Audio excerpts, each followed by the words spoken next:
Hotep à tous, bien-aimés frères et sœurs. La Russie est en train de devenir une puissance de déstabilisation mondiale. J'appelle le président Poutine à la raison et à ses responsabilités, celles de la Russie, de son peuple et de ses dirigeants.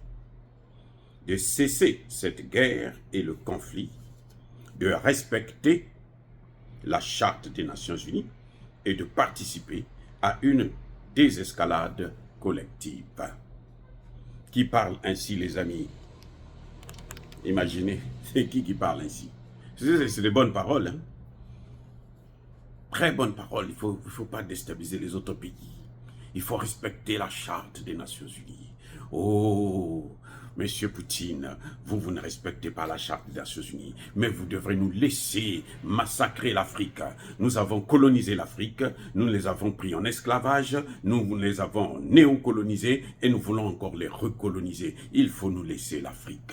Monsieur Poutine, vous êtes une puissance de déstabilisation mondiale.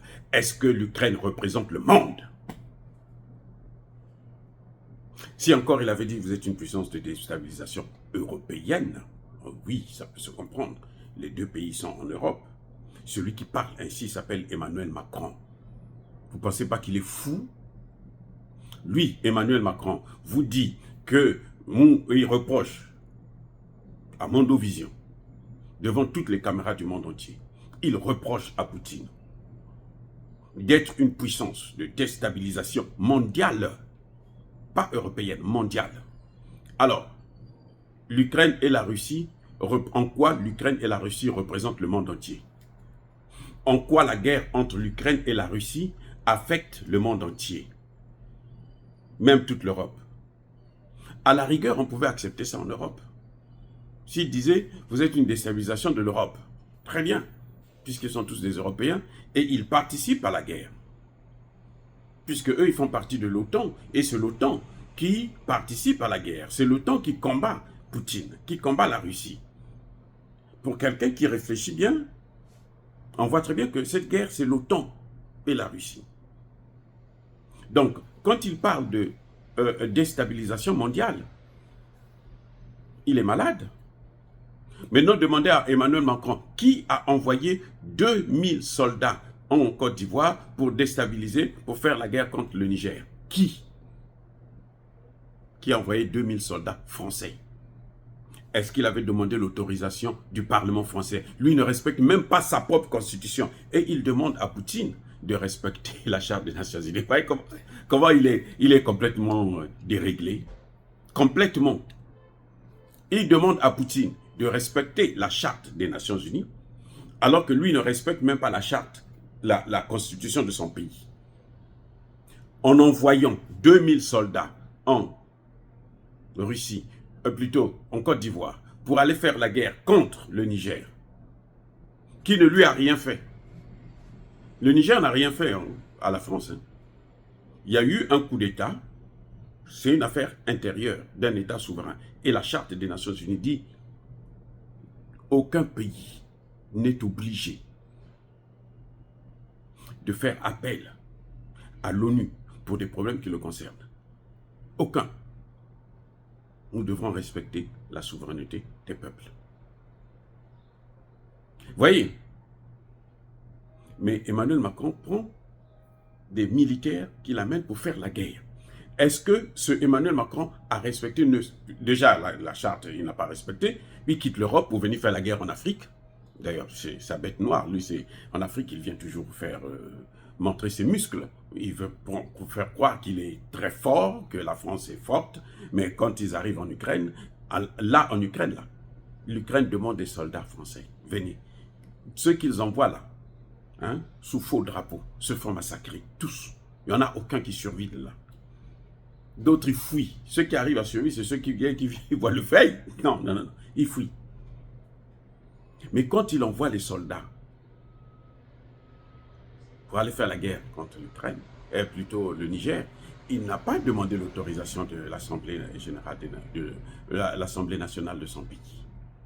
Puis le Parlement français n'avait pas décidé.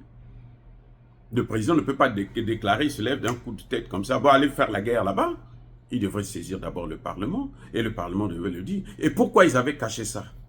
Ils avaient caché ça, même au peuple. Personne ne savait que non, il y avait 2000. Jusqu'à ce que Jean-Marie Bockel, drogué, hein, dans sa folie, il a sorti ça comme ça, il croyait que ça ferait du succès. Là, il dit, oh non, la France, ah oui, ils ont fait une bonne opération. Non, ils n'ont pas fait une bonne opération parce que non, on n'en veut pas. On le chasse en Afrique. Il ne veut pas partir. Même au Tchad, aujourd'hui, le Tchad demande à la France de quitter. Le Tchad demande à la France de quitter son territoire. Ils ne veulent pas partir. Donc, qui déstabilise qui? Qui est une puissance déstabilisatrice du monde? Parce que lui, il est européen. Il déstabilise l'Afrique, tout un continent. Poutine est européen. Il a un problème avec un pays européen. Encore, quand on rentre en profondeur pour chercher à comprendre les raisons de cette déstabilisation, de ce problème-là, on se rend compte que, mais en fait, tout a été préparé par François Hollande et Angela Merkel. Ce sont eux qui ont créé cette guerre, qui ont créé les conditions de cette guerre. Oui. Et ils l'ont avoué. Mais Emmanuel Macron vient quand même sur des chaînes venir dire, non, Poutine, toi tu as fait... Mais ça dit que c'est une folie, la Charte des Nations Unies. Quelle Charte des Nations Unies? Parce que lui, Emmanuel Macron, respecte la Charte des Nations Unies. Ce qu'il fait en Afrique, là, il respecte la Charte des Nations Unies. C'est bien Emmanuel Macron qui invite Tshisekedi pour l'humilier et puis qui invite Paul Kagame pour lui donner des armes et de l'argent pour aller faire la guerre en RDC. Qui déstabilise le monde?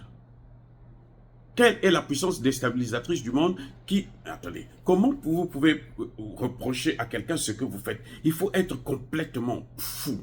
C'est-à-dire que si dans votre tête vous êtes normal, vous ne pouvez pas accuser quelqu'un qui fait ce que vous êtes en train de faire partout dans le monde.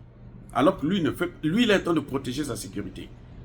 Poutine a fait cette guerre pour des raisons de sécurité. La France vient faire la guerre en Afrique, dans tous les pays africains. Regardez, qui a déstabilisé la Libye? Qui a déstabilisé la Libye? C'est pas mon oncle quand même, franchement. Elle vient faire ses guerres dans un autre continent. Elle quitte l'Europe pour venir faire la guerre dans un autre continent. Et vous croyez que ça, c'est pas une puissance déstabilisatrice mondiale? La colonisation, c'est pas la déstabilisation. L'esclavage, c'est pas la déstabilisation. Le néocolonialisme, c'est pas la déstabilisation. Monsieur, mais attendez, monsieur Macron, il est tombé hein, je sais pas. C'est-à-dire que je me demande comment les Français ont le chic de toujours trouver des dirigeants complètement fous, criminels. Je parle de criminels. Je mâche bien mes mots. Criminels. Emmanuel Macron en est un. Le Mali a porté plainte. Emmanuel Macron a utilisé son veto pour dire non, on ne veut même pas l'écouter. Il déstabilise le monde. Parce que quand le Mali porte plainte, c'est pour venir s'adresser au monde entier pour dire, bon, écoutez, nous avons un problème avec ce type-là, avec ce pays, avec les Français, pas avec le pouvoir, avec les Français. Parce que la France, quand Emmanuel Macron agit, il agit au nom de tous les Français. Et que si les Français ne sont pas d'accord avec cette politique, ils savent ce qu'il faut faire pour le destituer. S'ils ne le destituent pas, c'est parce qu'ils sont tous d'accord avec cette politique. C'est pas parce que ça ne marche pas, ça ne leur rapporte plus les intérêts comme ça faisait avant. C'est pour ça que certains hommes politiques commencent à critiquer. Mais en fait, en réalité, ils sont tous d'accord sur la même longueur d'onde. Oh, bien-aimés frères et sœurs, vous savez, la folie, hein, c'est une maladie qu'on ne peut pas guérir. Emmanuel Macron, vous pouvez faire tout ce que vous voulez. Il ne va pas changer, il ne peut pas guérir parce que cette maladie-là ne se soigne pas. Soyez bénis, abondamment bénis par le Dieu de Kémite et par nos ancêtres angélisés. Mais que tous ceux qui persécutent le continent africain, le pillent et le déstabilisent, qu'ils soient noirs, blancs, chinois, arabes, juifs, indiens, qui qu'ils soient punis, maudits, foudroyés, neutralisés, écrasés, effacés par le Dieu de Kémite et par nos ancêtres angélisés. Vive l'Afrique éternelle, j'ai dit et j'assume.